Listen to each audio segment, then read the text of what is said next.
You ever get that feeling that you're fighting an invisible enemy online?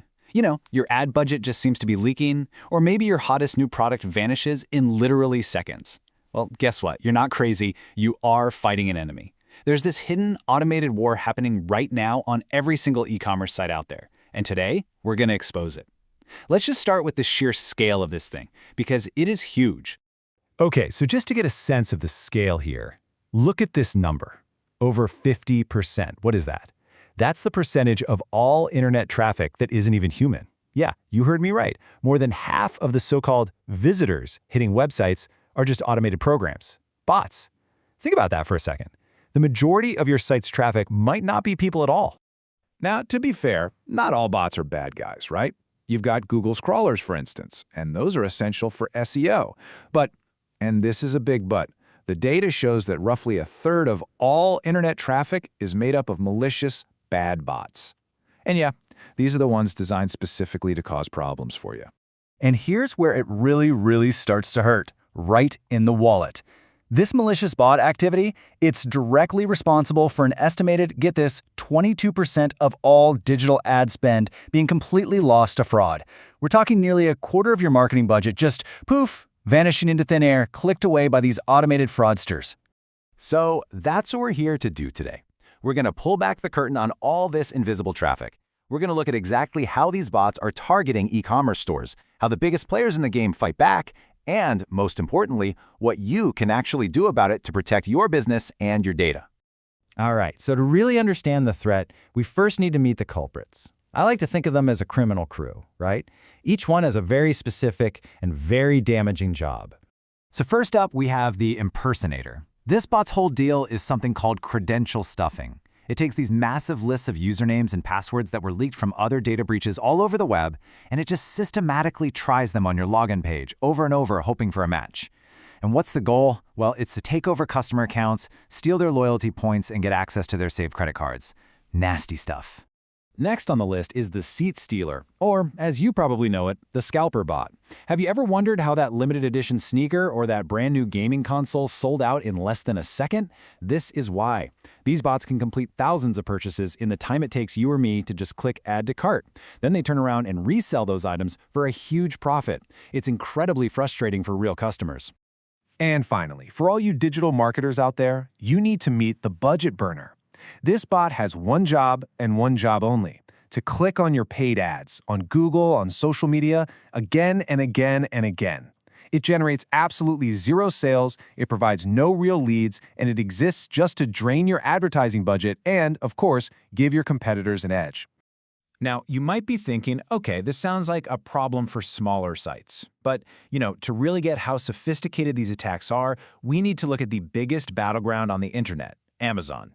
Believe me, if they're vulnerable, everyone is. I mean, the numbers here are just mind-boggling.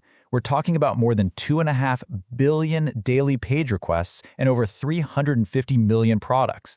And inside that ocean of traffic, it's estimated that a whopping 25 to 40% is malicious bots.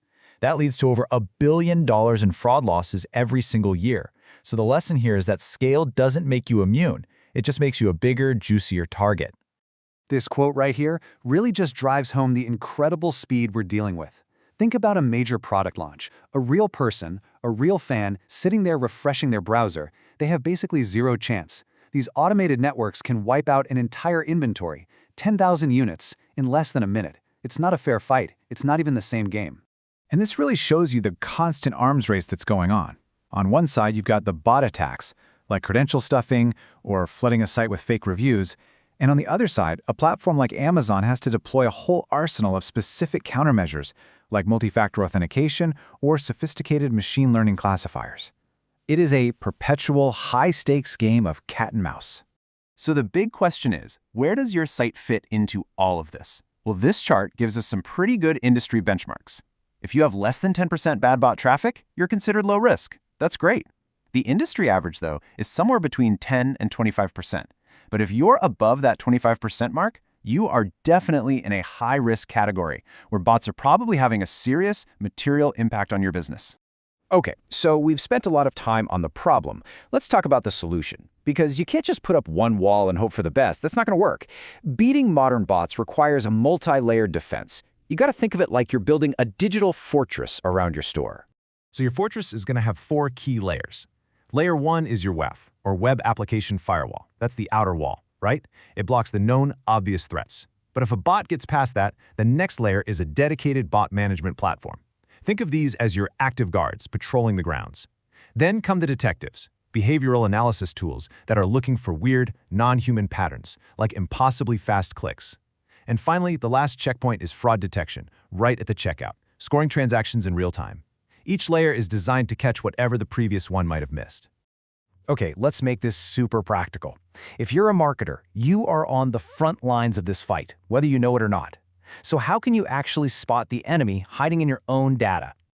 Go ahead and open up your Google Analytics, because these are the classic telltale signs.